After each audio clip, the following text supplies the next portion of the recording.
Hey everyone, Doug Welton here. We're coming to the end of week 5, and as I mentioned at the beginning of the session, we hear a lot of committee meetings. We have a lot of committee meetings. We hear a lot of bills, and then they go to the floor time. So we vet them in committee meetings, and then they move over to the floor. And since the bills are all new, there's a lot of committee time.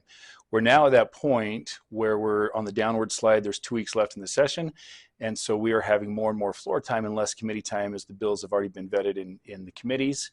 Most of our committee time at this point in time is actually hearing the opposite House's bills. So we'll be hearing more Senate bills, the Senate will be hearing more House bills, and then we're having more and more floor time. So the pace is really moving much more quickly. It's a lot, kind of a frenetic pace here.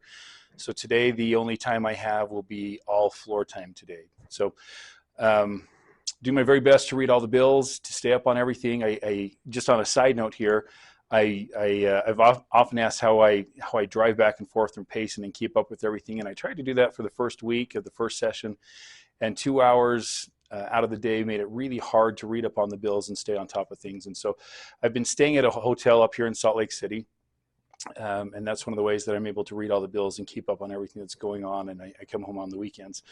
I am getting kicked out of my hotel room for the Allstar Game, the NBA Allstar Game, so I'll be heading home this weekend. And it'll be good because good to see my family. A couple other things. Taxes. We've mentioned taxes a couple other times. Those negotiations are ongoing. They're starting to crystallize a little bit. There's always a little bit of debate between the executive branch and the Senate and the House and members in our own body on what we want that to look like.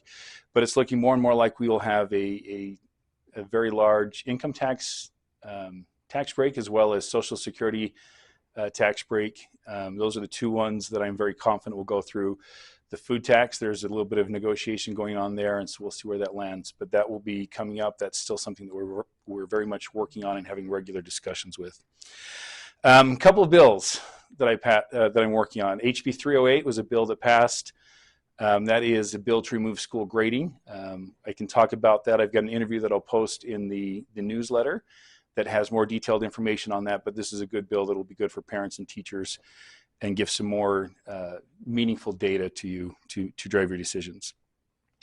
Also, the opioid dispensing bill has gone through the House and is on the Senate side. We're waiting for that one to be passed.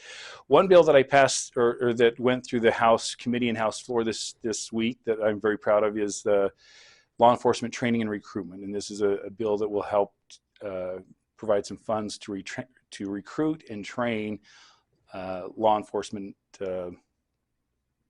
candidates and to help out our local municipalities and actually LEAs across the state. So I'm excited for that one to be moving forward. A couple things to end on. Transportation continues to be a big issue. That's something that we're working on really hard. I believe that we have, the final budget isn't out yet, but I believe that we have worked really hard and are a good place to get funding for Santaquin and for Payson as well. So fingers crossed on both of those. We're pushing really hard to make sure that South County gets their share of the transportation funds that we've been paying into for decades, and we now are seeing the growth, and it's time for us to step up to the plate there. Thank you for all your emails. I appreciate all the questions that get asked. I try to get to all of your emails as fast as I